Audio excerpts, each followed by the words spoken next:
Hi there once again. On this video we're going to learn tree diagrams. Okay, some of you might have already done tree diagrams with GCSE.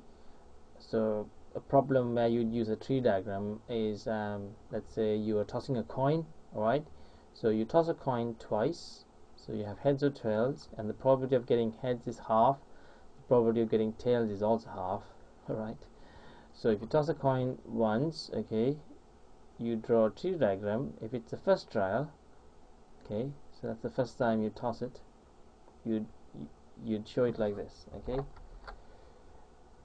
probability of getting heads is half, probability of getting tails is half. So you write down the name of the outcome and the probability of that outcome as well. If you toss that coin again, you draw another branch. Okay, and let's say you got heads and you got another heads, you'd say you put another half there. You got tails and you got another tails, you put another half there.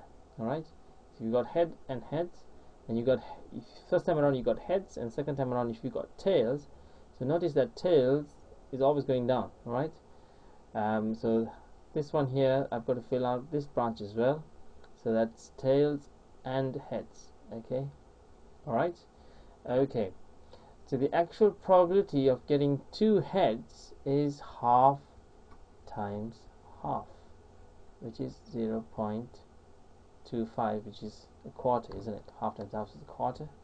Alright, in fact the values for all of these branches would be a quarter, because all of them you multiply a half by a half, so 0.25, 0.25. okay, but if I ask you this, what's the probability of getting one or two heads? Okay, so it doesn't matter if it's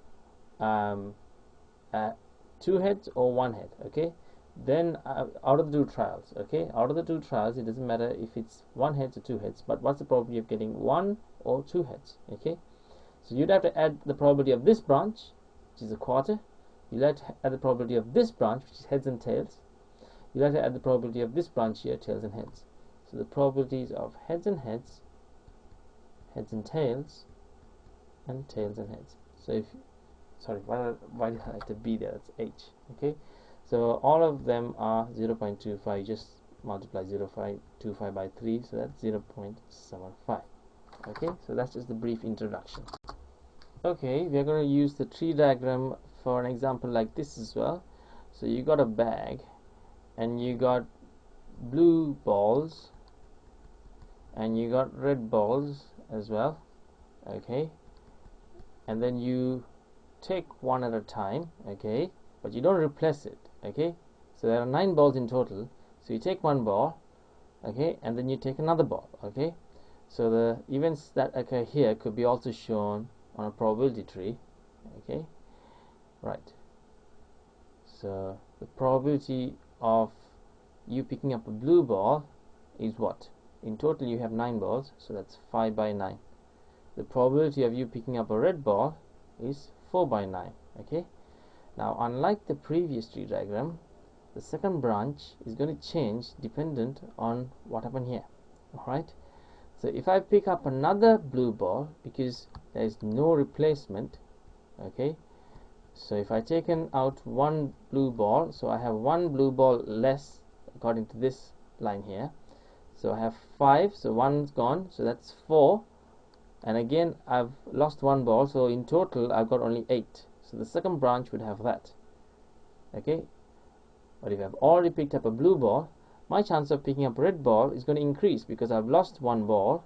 Okay, so that's 8, but it's going to be a quarter now. Okay, than if I were to pick it just first time around with all the balls in it. Okay, because I've lost the blue ball, my probability of picking up a red ball is now going to increase. Okay, so if I do the same for this one, if I've already picked up a red ball, the probability of me picking up another red ball will be that. I've lost one ball and I've also lost the red ball.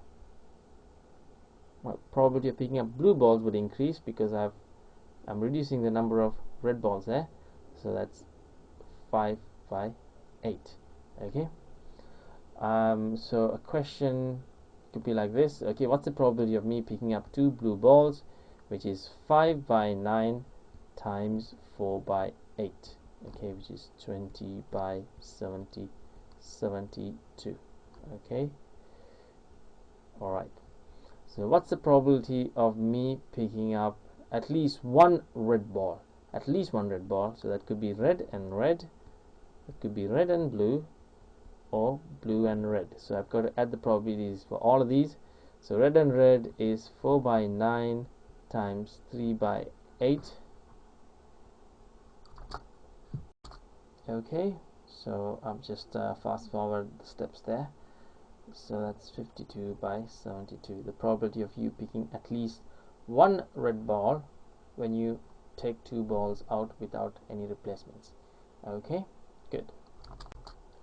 Now we're going to look at the similarities between probability trees and Venn diagrams. And if you were given a problem to solve, you could either use probability trees or Venn diagrams. Okay, and so I'll give you a problem where you could use both, and I'll show you how it appears on the two different types. Okay, right, so we'll look at the example that I gave you first, which is tossing one coin and tossing them twice. Okay, right, so the four outcomes are H and H, H and T, T and H, and T and T. All right, and the probabilities for all of these is 0.25, because you just keep multiplying a half and a half along each branch. Okay, right, now if I were to show this on a Venn diagram, okay,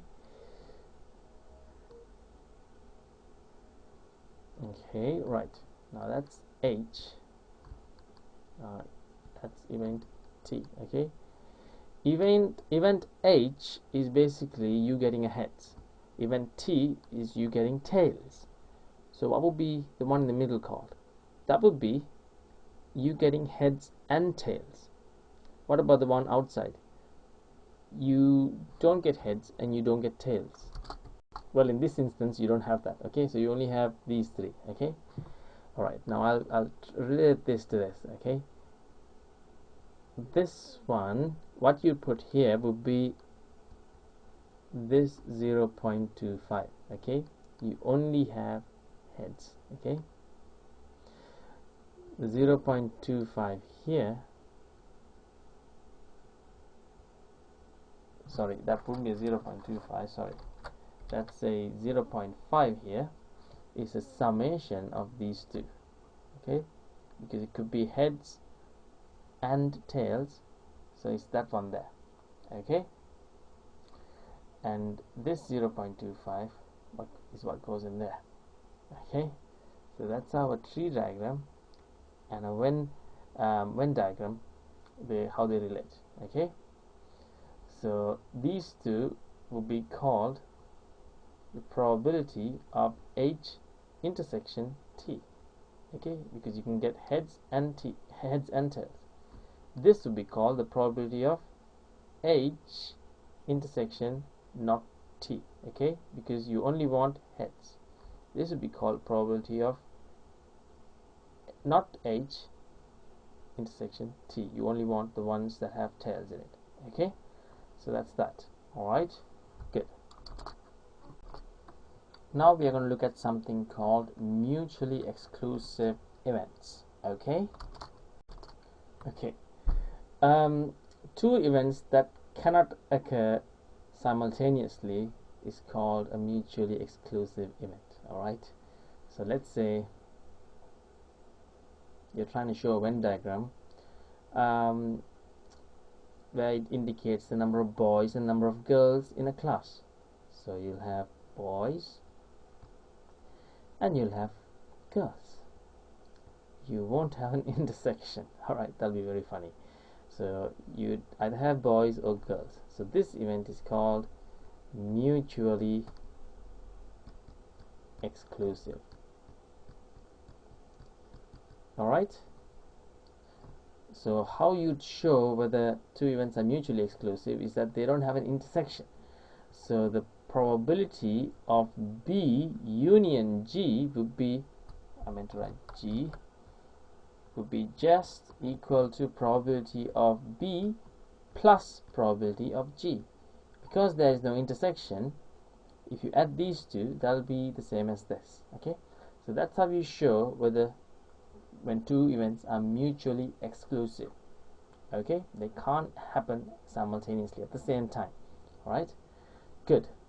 Now we'll look at something else, okay, called independent events. All right, this is slightly complicated to understand than mutually exclusive events. Basically what I say is this, okay, independent events are, well, if you have two events that can happen simultaneously, like the probability of it happening simultaneously doesn't change just because it happens together. Okay, this is what I mean. Okay, what's the probability of you having a sunny day, okay, in May? All right, let's say it's 1 by 5, 1 by 6, okay, let's say 1 by 6.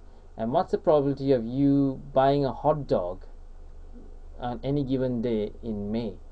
So let's say that's 1 by 10. All right, so you buying a hot dog and you buying it on a sunny day, are they independent? Okay, if it was independent, then the multiplication of these two probabilities should be equal to the probability of them happening together. All right, so that's the answer when you multiply these two probabilities. But let's say in actual practice, the probability of you having a hot dog on a sunny day was 5 out of 60. Clearly the probability, well, it has changed, isn't it? When they happen together, the probability has changed, so therefore it's not independent. If it was independent, it'll be equal to 1 over 60. Independent. All right, 1 over 60, which is the multiplication of those two probabilities. But because one happening influences the other, it's not independent. If it is independent, then one happening does not influence the other event. All right, so that's how you prove whether one event is independent or not to the other. Okay, the event of them happening together, okay, if that is equal to the multiplication, the probability of that is equal to the multiplication of the two individual events, okay, then it's independent. If it's not equal like this, then it's not independent. Okay, all right. You can do another test to check whether events are independent. Okay, you have to use a Venn diagram for it. Okay, that's the Venn diagram. You'll also have to remember the conditional probability rules, okay, to prove whether this is independent or not. Okay, right. So let's say the probability of H given that it is an S. So by this what I mean is the probability of you buying a hot dog given that it is a sunny day. All right, so that's equal to P H intersection S over P S, isn't it?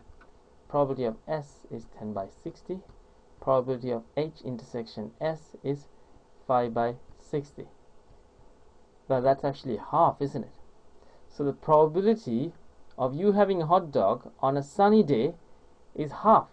So the fact that it was a sunny day influenced your choice of having a hot dog or not, because ordinarily the probability of you having a hot dog would be what? 6 by 60.